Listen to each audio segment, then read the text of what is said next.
Voyons maintenant comment ajouter des pièces jointes pour l'étudiant. Dans le projet Share, dans Modèle, je vais ajouter l'entité suivante, pièce jointe. Double-clic sur la pièce jointe. J'ai les informations suivantes. La clé de la pièce jointe qui est un entier tout simplement, le nom du fichier original, le nom du fichier qui sera sauvegardé côté serveur, on va changer le nom, on ne gardera pas le nom original, le lien avec l'étudiant qui a versé la pièce jointe et la date du versement. Je vais ensuite dans le projet serveur, dans Application DB Context, je vais ajouter la référence à pièce jointe pour faire le lien finalement avec ma classe C# et la table dans la base de données qui va s'appeler pièce jointe. Une fois que c'est fait, je vais aller dans View, je vais aller dans Author Windows, Package Manager Console, et je vais faire un Add Migration, add-tab migration, guillemets, ajout pièce jointe. Enter. Une fois que c'est fait, je vais faire Update Database. Comme c'est dans Étudiant Edit que je vais permettre l'ajout des pièces jointes, c'est-à-dire dans le profil de l'étudiant lorsqu'il édite son profil, je vais aller dans le projet client, Pages, Étudiant Edit. Après le Edit Form, je vais ajouter le code suivant. Je m'assure que le profil est déjà sauvegardé avant de permettre l'ajout des pièces jointes et j'ajoute le helper tag input file qui appelle la méthode. Cette méthode va être exécutée lorsque je vais charger mes fichiers et je permets le chargement de plusieurs fichiers en même temps. Je fais afficher un message avec une variable pour indiquer le nombre maximum de fichiers chargés. Dans une table HTML, j'affiche ensuite les fichiers versés à l'aide d'une book for each.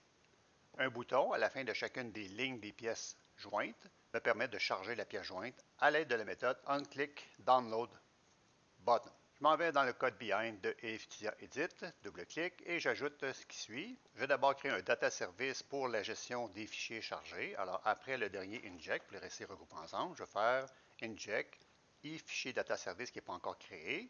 Et je vais injecter aussi les deux services suivants.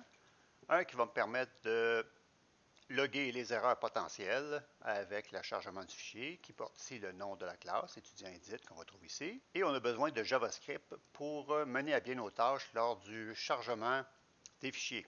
Alors, je vais introduire ici la lettre 5, je vais ajouter les méthodes suivantes. Une liste pour contenir la liste des pièces jointes. Une liste qui manipule les fichiers. Une liste qui manipule les résultats obtenus lorsqu'on a chargé les fichiers côté serveur. Et le maximum de documents chargés en même temps. Pour regrouper les méthodes qui vont être chargées du versement des pièces jointes et du téléchargement des pièces jointes, je vais faire ce qu'on appelle une région. Je tape dièse, région, je mets un commentaire et je ferme la région avec dièse, end, région. Je copie le commentaire et je vais mettre fin, donc de bien délimiter le code dans ma classe. À l'intérieur de ma région, je vais ajouter le code suivant.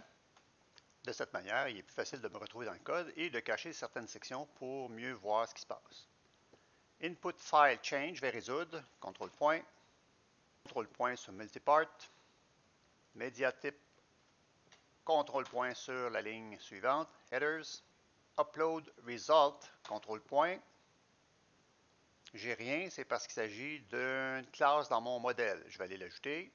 Je vais dans le projet share, je m'en vais dans modèle, j'ajoute le fichier suivant, upload result, double-clic. Ce sont des informations qui me sont envoyées pour chacune des pièces jointes sauvegardées du côté du client. Le succès, si la pièce jointe est effectivement bien loadée, le nom original, le nom sur lequel c'est storé, et si la pièce n'a pas été chargée, il y a un code d'erreur qu'on peut retrouver ici afin de poser un diagnostic.